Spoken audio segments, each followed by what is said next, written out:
welcome. As you can see, I'm a little at sea because I've never done one of these type of Zoom live events before, and it's a bit disconcerting not being able to see any of your beautiful faces, but let me welcome you. My name's Meg Story and I'm the principal here at Southern Highlands Christian School, and we're really excited to have you come along tonight to hear about the wonderful plans that we have for our smallest enrolled people. We're on a journey, and it's wonderful to be able to share that with you tonight. I'm just doing the introduction to tonight. I'm not the brains behind this outfit. I will be passing over to Sri, who is our preschool director. But before she comes on, I would just like to tell you a little bit about her because she's a pretty remarkable woman. So Sri has taken over as preschool director at our school in second semester this year, but she's actually been part of the SHCS family for 5 years now, a lot of that on kindergarten. So you can see that passion for little people has been there from the get-go with her. But she's got over 20 years of experience in early childhood. 7 years of that has been as directing on kindergarten, but she's also been in long daycare centres and preschools previously. She has a huge passion for young people. She has 4 beautiful children of her own and spent about 11 years at home caring for them. And so she was able to put all of these skills and her passion for early childhood and pour that into her own children during that career break. But we are so excited that she's here with us now. Sri has a particular passion and delight in sharing the good news of Jesus with our smallest people through song and stories, and she really loves teaching from a Christian worldview and has been able to teach in a number of Christian schools during her career. She's really passionate about developing secure relationships with children, as that learning in that stage is relational in early childhood. And so that's a really important factor, and it really shapes the culture of the room that she teaches in. So I'm really excited for you to hear from her tonight about the upcoming changes to our preschool program. And so let me hand over to Sri. Thank you, Meg. I'm going to see if I can get myself on the screen for you all. Oh, there we go. Wonderful. Yeah, thank you so much. Look, I wanted to start off with answering one of the questions that's been asked a lot, which is what's happening with the change from prep to preschool. So as you're all aware, we've opted to change our model of pre-K program delivery, and the decision to transition from an independent model of prep to an ASEQA-rated regulated preschool has been made by our executive team because of the benefits to all stakeholders in our educational community. So for those of you who aren't familiar with the acronym ASEQA, we're referring to the National Regulatory Authority. It's the Australian Children's Education and Care Quality Authority. So coming under ASEQA means that we will implement and adhere to the National Quality Framework. That's also reduced down to the NQF acronym. It's a national quality standard that's designed to improve educational and developmental outcomes for children. The guiding principles of the NQF, I think, just tie in beautifully with our Christian worldview. So the rights and best interests of the child are paramount. So just in the way that Jesus loved the little children and wanted them to come to him, and really cared about what they had to say to him and their interactions with him. I just love that, those best interests are right at the heart of what we're going to be doing. Children are seen as successful, competent and capable learners. That's something that's very close to my heart, but also from our perspective, we also see children made in the image of God, and that they are creative beings in themselves, just as God is a creative being. Equity, inclusion and diversity underpin the framework. Australia's Aboriginal and Torres Strait Islanders cultures are valued, which is excellent. This one's really, really important, that the role of parents and families is respected and supported. So you'll find that you'll have a lot of opportunities to engage with the program that we provide for your child. I'll talk a little bit more about that as we go on. Best practice is expected in the provision of education and care services. So just from those points, you can see that implementing the NQF will really help us in our goal to deliver a well-regulated and high-quality preschool program. One of the other great things about ASIQA approved services is that they are eligible to apply for New South Wales government funding. One example of that is the Start Strong funding, and that will help reduce the fees that you pay if you nominate to have those fees passed through to our service when we're approved, and also implement access for children with high learning support needs. If you have a child that's currently in a long daycare service or perhaps family daycare, you may receive the childcare subsidy. That particular subsidy isn't available for preschools. That's federal funding. The kind of funding that we're looking to apply for once approved is New South Wales government. So they're a little bit different. So we're really excited to let you know that our application for provider and service approval is currently under review with ASIQA. The current indications from our consultants that we're working with is that we may have a decision regarding our application as early as November, which is great. In the meantime, though, there are rules about what we can and can't do while we're waiting for that application while it's under review. And so one of the challenges for us to negotiate in our context is this idea of enrolment. So until we get our service approval, we cannot legally offer enrolments. We'd be breaking the law if we did that. What we can do is we can reassure families of 4-year-old children that we are holding a place for your child on our wait list. So you would have been in contact with Renee, she would have been using that terminology wait list.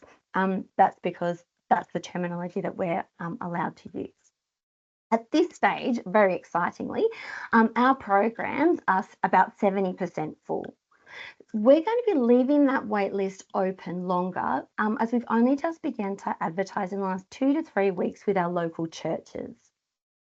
So if we have places remaining in around week 2 of term 4, we'll be offering those places to families of 3-year-olds. Should we fill up before that date, of course, we will let those families know. I'm going to move on to what will stay the same now. So thanks, Beck. Where we will continue to offer early childhood education and care that is biblically based. We will continue to relate to children and teach them from a Christian worldview. And children will still have plentiful opportunities to learn through play. Learning through play is one of the best ways to develop positive dispositions for learning. We want children to really internalise that belief that they are competent and capable learners. And children will also still participate in structured group times. So currently we run about 4 across the day. They're short and sweet, maybe they could be from sort of 20 minutes to 30 minutes. It's all developmentally appropriate, lots of change within those so they stay highly engaged. And this is to help support them learn those skills that they're going to need for kindergarten. So looking to the speaker, listening, sitting still, practicing putting their hand up, we'll do all of those things. I guess the next question is, well, how will preschool be different to prep? So we are going to need to make some structural compliance and program changes to come in line under the NQF. So the structural changes are probably the biggest one that will look different to you initially from the outset. So the structural changes are around our service delivery. Now, I was speaking before about how once we get our ASIQA approval, what we want to do is apply for that Start Strong funding. So we're going to set up our model so that we are ready to hit the ground running once we're approved. And so to meet those funding requirements, we actually need to ensure that as many children as possible can access 600 hours of preschool in the year before they start formal schooling. To do this, we're moving away from those 3 days, and we're going to be offering two-day programs. So there's a Monday, Tuesday, or a Thursday, Friday. In addition, to meet those 600 hours, our hours are actually going to be extended.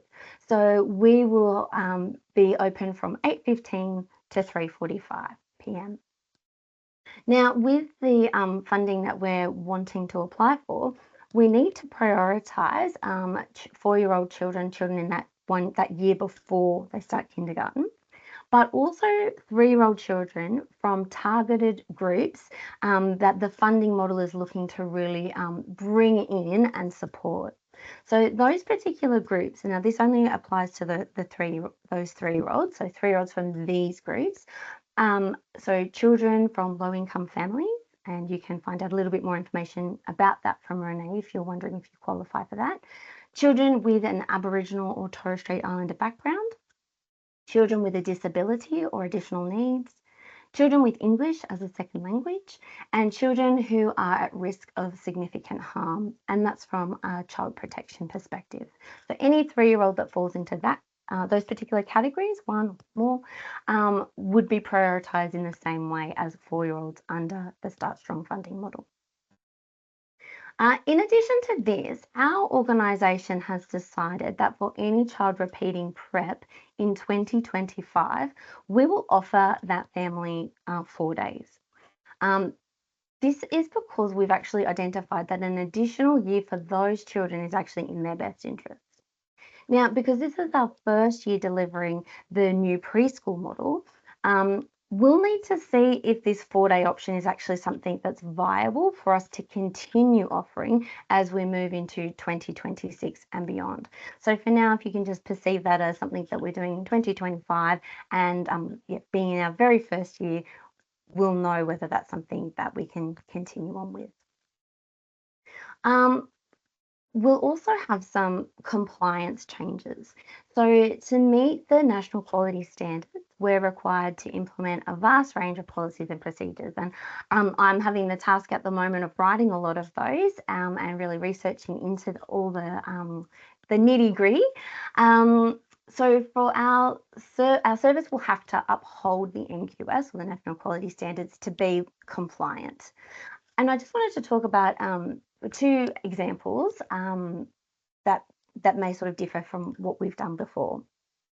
And they relate to vaccination requirements and nutritional guidelines. So let me start with the vaccination requirements. Since January 1st, 2014, under the New South Wales Public Health Act of 2010, families have been required to provide documentation regarding their child or children's immunisation status to attend any ASIQA-approved early childhood education and care service. Then in 2018, the New South Wales vaccination requirements for enrolment were actually amended, and the previous exemption relating to children of parents with a conscientious objection to vaccination was removed. So with that, the only children that can be enrolled in an ASIQA-approved childcare service are those who have an approved form that shows they are fully immunised for their age, or on a catch-up schedule, or have a medical reason not to be immunised. And our understanding is that if your child is on a catch-up schedule, that they would need to complete that schedule before they could start attending. So all parents will need to provide Southern Highlands Christian School with appropriate immunisation documents to enrol their child. At the moment, obviously, we're carrying out the wait list. So as we continue collecting more information, as we move towards that position where we're actually able to say the word enrol, we will be gathering that information from you.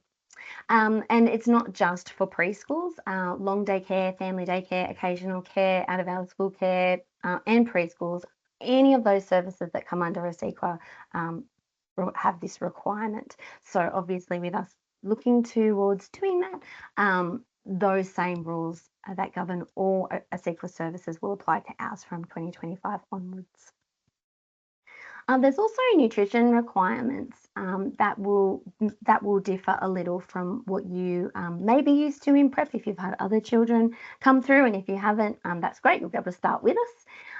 But element 2.1.3 of the National Quality Standards relates to healthy eating and physical activity, so those being promoted and appropriate for each child. So to comply with that standard, we've had to look into the nutritional guidelines that are recommended in Australia and outline foods that we would then recommend to you to pop in preschool lunch boxes. So we'll be needing to work together to ensure children's lunch boxes contain nutritious food that's low in sugar and low in sodium. From our end of the school, we're going to support you in meeting those nutritional guidelines from the canteen, just in terms of having a more limited menu for prep students. So when you go and click the button for your prep child, the options available will look different to what they do now. And that's just so you can make very easy choices and know that we'll all be happy and we're complying with what's required. Will also remain a nut-free preschool. Sun safety. Now, this may well bring lots of parents some joy here, but we've actually decided that in our sun safety policy, we are going to provide an appropriate broad brim hat for your child to play outdoors. And so we're just going to have a lovely big container of those. They'll be kept at preschool, so they'll never get lost. They'll never get forgotten. Everybody can go out and play, and we'll be laundering those daily according to our policy. So for anybody who might be concerned about things like head lice, I completely understand. What I have read and researched lets me know that if they pop through the dryer on the highest setting for 30 minutes, we're all good. It would kill anything that's there. So yeah, hopefully that would help you with any concerns that you might have about hat sharing. And then with program changes, so with the National Quality Framework, we're going to be adopting the Early Years Learning Framework, which will inform our educational program and practice. So just like you might, if you have older children, you've probably read the word curriculum, so there's the English curriculum, the mathematics curriculum, things like that. This is sort of like our curriculum, but it's a little bit more of a framework because it's a bit sort of broader than just having a set of outcomes, though there are a set of outcomes. So as in prep, the program will still be play-based and the educators will still plan for whole group learning experiences. So that won't change. But the main difference with the EYLF is that each child will have a focus educator allocated to them that plans and programs play-based opportunities for them based on their observations of the child, but also excitingly, based on having collaborated with you to find out what goals you might have for your child, if you have any developmental concerns, any areas that you're thinking, I'd really love my child supported in this way. That's something that we can really partner with you and plan for. So we're really wanting to help support their development and achievement of the EYLF outcomes, and very much looking forward to collaborating with you there. One other exciting thing, as you're driving past our school, you may well notice that there's some construction happening and we're building an outdoor playground. This is an upgrade and I have been so delighted to be included in that design phase, and that Scott Rowe, who is our property manager, and I have really collaborated. I've brought some ideas and he's brought his incredible expertise for how to put this all together.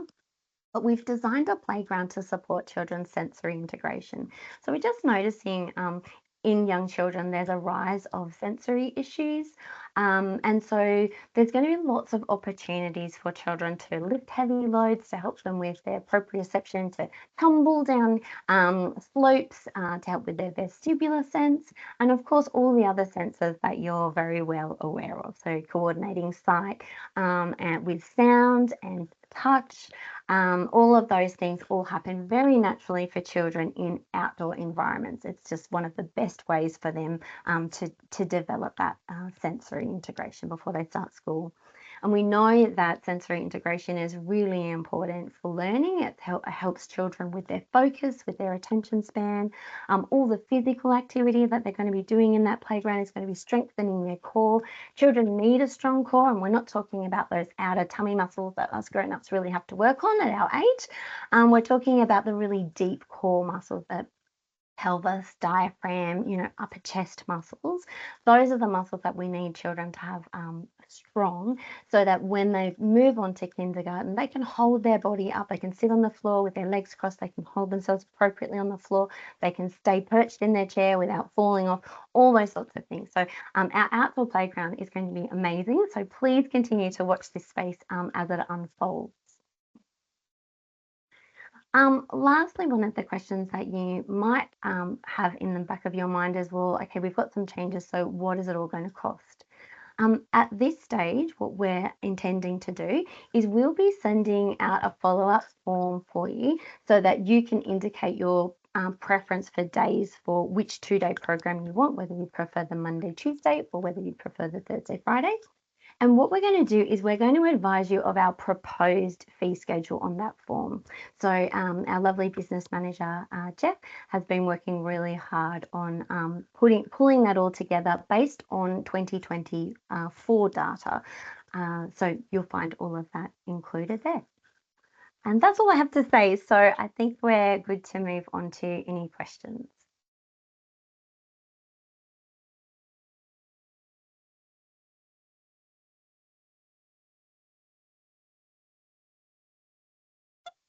If you're not sure how to submit any questions, there's a Q&A box at the top of the screen. Just click on that box and then you can type any questions you may have.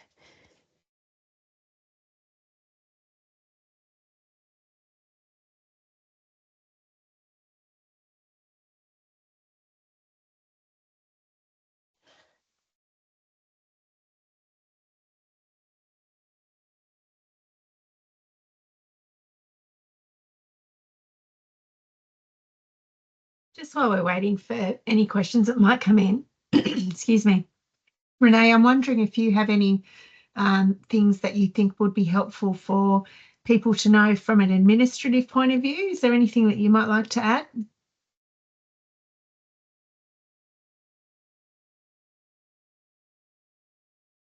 Might have caught her when she's tucked off. She's been sitting there so patiently throughout the whole presentation, and then of course when I call on her. I think There it's is a question that's come through. Okay. Will the kids wear a school uniform? Bree, were you wanting to answer that? Yeah, happy to. Yes, they will wear a school uniform. So we have a prep uniform that you'd be able to purchase. I know that we've got the uniform store at the school, but there's also a secondhand clothing pool as well. Does that still operate via Facebook? Yes, yes. Okay, another question. Does 4-year-old mean turning 4 in 2025? Can you provide clarity on when that cutoff is? Renee will have that right on the tip of her tongue, I'm sure. Sorry, I lost connection there for a moment. Sorry, everybody. So Naomi's question of 4-year-old meaning turning 4 in 2025.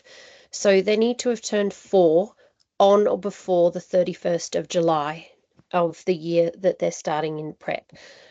So for my son in particular, his birthday is the 28th of April. So he's turning 4 on or before the 31st of July next year. I can see there's another question there just saying, what will a typical day look like for preschool as opposed to a typical day of prep? I would say there's not going to be a huge amount of difference because I'm already running prep as I would preschool. But if you're not sure what that might look like, if you're not currently part of our community, we're currently in winter, so we start with some indoor play. So everybody comes in around about 9:30. We have a group time. I love to tell Bible stories, so I'll often do that. Well, I always do that with props. I like to do the same story for about 2 weeks so the children really get to understand the story and just begin making connections with the whole biblical narrative as each story unfolds. We transition to the bathroom to wash hands, ready for morning tea. After morning tea, that would be an outdoor time. So we'll very much be indoors in the cooler times of the year, but we're really going to be looking at when is it safe to be outside in terms of our sun safety. So that kind of flips summer to winter. There's a midday session outside. We often gather the children for a group game just to foster cooperative skills, listening to instructions, turn taking. We have lunch together, usually a little bit more outdoor play, and then we will come indoors. I have been running sort of a group to promote rest after that, so that's around, let me think, 1:30. One of the really important things I've been working with children on is developing their sense of interoception. So that's one of the 8 senses that we have, and that's your capacity to be able to pay attention to internal signals. So things like hunger, thirst, the need to go to the toilet, your breathing rate, but also emotions as well. So we'll do some calm breathing strategies, so just empowering children to begin to learn to regulate themselves. Sometimes we'll do some stretches, so we can really be focusing on different parts of our body. We used to have stories that might be some literacy time, looking at concepts around print, some numeracy work. So that will just sort of depend on what the focus is at that moment. And then there'll be some more indoor play. And then during that time, we give the children the choice of when they would like to have their afternoon tea. So that's a really good thing to encourage them with that sense of agency and tuning into their own body for what their body needs. And then in the afternoon, we have another group time, which is a really lovely musical group time, and then we'll sort of say our farewells. So that's what our day looks like generally, and I doubt it will change too much more than that, other than our morning and afternoon sessions will just sort of have some extended play times just while we're waiting for children to be picked up or for children to arrive.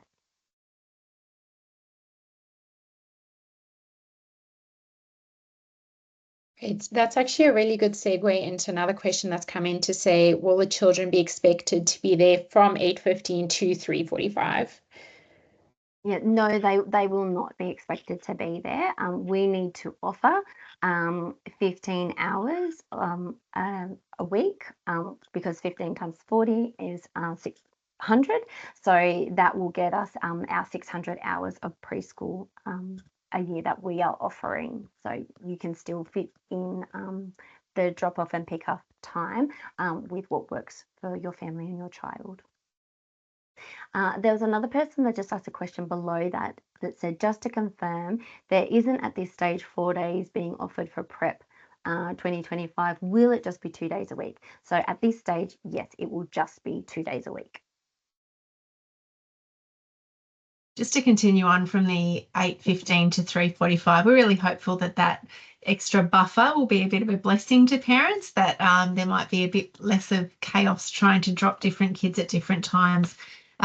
So for some of you, it might mean nothing changes at all if you've been part of our prep before and you are dropping other children off at a certain time. It'll be convenient for you to drop them all at the same time, that's fine. But for other parents, particularly those who perhaps are heading off to work, that extra buffer at either end could be a really lovely breather. So we're hoping that's helpful.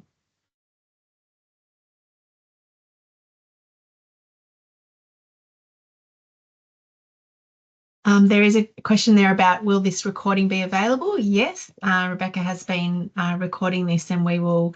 Beck, is the plan to send out a link to this for people who may want to revisit or have not been able to see it tonight? Yes, absolutely. We will have a link that we will share with the community, and you can watch at your convenience. Mm-hmm.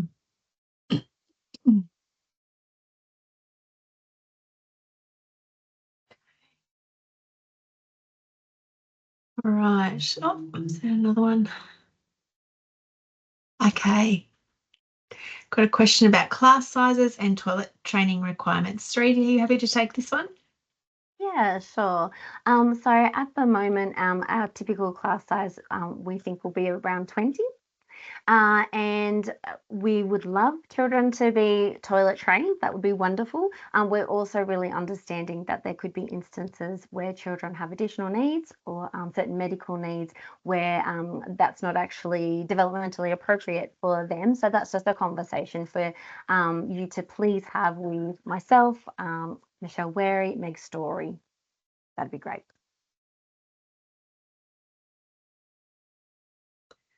Oh, that's a good question, yeah, isn't it? It's a good one. Will prep still operate according to school term dates? We're going to operate as closely as possible to school term dates, but we need to be open 40 weeks per year. So we have figured out our term dates. I don't actually have them at the top of my head. So I believe prep will come back. Oh, I don't really want to speak to that exactly just yet, but they're very close to, but there are extra times as well. So there's basically 2 additional weeks that prep will be open compared to the rest of the school, so that we can make sure we satisfy those requirements of our availability. And so what we've planned to do is have those be on weeks when our staff are actually back officially at work, but our students are not. We call them pupil-free weeks, where we have professional development for our teaching staff in particular. And so we are going to align the open prep weeks with those weeks. In July, it tends to be the 3rd week of that student break, and it's the week before students return in January. So that should give you a bit of a sense, but we'll give you more firm dates on that exactly in our information that we send out to you. Once again, having a smaller child available to go to preschool can be wonderful, particularly if you've got older children and you're wanting to do something just with them when they're still off school. You can use that service, or you're not obligated to. You can start when all of your children start together, particularly if you're away on family holidays.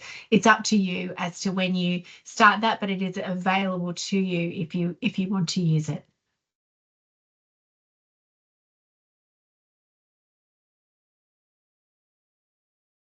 Meg, there was another question that just popped in about longer playground supervision in the mornings and afternoons for older siblings to match the preschool hours. No, we will still have the same pre and post school supervision for the rest of our school. What we're hoping is that what it might mean is that parent comes to drop off a child at 8:15. By the time they've sorted that out and they're heading out in their playground with their other children, it's 8:20. So there should be that buffer there for parents as needed. And again, in the afternoon, it's going to allow parents, if they need to have a conversation with one of their older children's class teacher, they have some buffer time in the afternoon. They're not having to race to pick up children all at the same time. But in the afternoons, teachers wait with children in primary school until those children are collected, either hopping on a bus, being collected from Kiss and Drop, or parents coming into the school to collect them. So it'll be the same thing. If you're not able to be there to pick up your child until 3:45, school does finish at 3:10. That's another half an hour you would need to make arrangements for your children to be cared for in that time post school.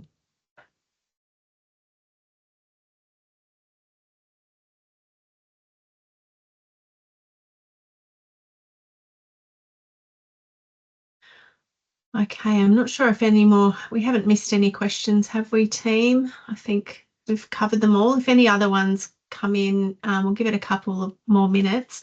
But just while we're waiting, thank you so much for being part of our information session tonight. We hope that it has been helpful for you. We are really excited about this new stage of early childhood at Southern Highlands Christian School, and we're really excited to be able to offer a Christian preschool in the Highlands that can attract government subsidies. We know that particularly in the current climate that there are financial pressures on families, and so we are really keen to be able to find ways to ease those pressures on families. And so the Start Strong funding will be amazing in that aspect. So thank you so much for coming along. There may be additional questions that you have. Please contact us with those. We really want to bring you on the journey with us and to ensure that you have lots of opportunities to communicate with us about any questions you have. If you have any concerns, we're really excited about having your children join us in the preschool in 2025. So anything we can do to help that process, we're very pleased to be able to do so. Why don't I just pray, and if there's any other questions, I can come back to that at the end, but I'd like to pray and give thanks for tonight and for where we're going. So won't you pray with me? Lord God, we thank you for the opportunity to go into this next step for our youngest students at Southern Highlands Christian School. Thank you for all hard work that is going into getting us registered with a CEQA, and we thank you for all the wonderful things that is going to bring to our preschool in terms of the quality of care that we'll be able to continue to give our students, and the wonderful framework that really values these young people as precious human beings. We know that they are, each of us is made in your image and is to be honoured for that. So we want to thank you for the opportunity to go down this path. Thank you for the opportunities that it will bring us and for the exciting space that is developing in our preschool area. We thank you for the staff who are working in that space and creating a wonderful, nurturing learning environment for these precious kids. So we particularly pray for Sri as she heads up that team and is thinking deeply about how to really provide enriching learning experiences for all of the children that pass through the doors of Southern Highlands Christian Preschool. I thank you for all of these parents who are passionate about providing amazing opportunities for their children and are thinking deeply about the choices that they're making for their children's education. I thank you that they are considering partnering with us to be able to provide their children with a wonderful start in life of learning from a biblical perspective about your world and about their place in it. So we thank you for this opportunity to meet tonight, and I pray that that we can continue on this conversation. So we pray all of this in Jesus' name. Amen. Okay, have we had any other? Oh, we've got a new post. Let me just check that. Oh, it's Renee. So, sorry, Meg, Renee that was just said, me in case anyone needed our email addresses for extra wonderful. questions. That's fantastic. Thanks, Renee. So we look forward to hearing from you. We will be communicating with you in the next day or so with a wrap-up of the information for tonight, as well as asking you to give us your preferences for which days would suit your family best. And it will also have that fee structure in there. So we look forward to connecting with you again soon. Thanks very much for coming.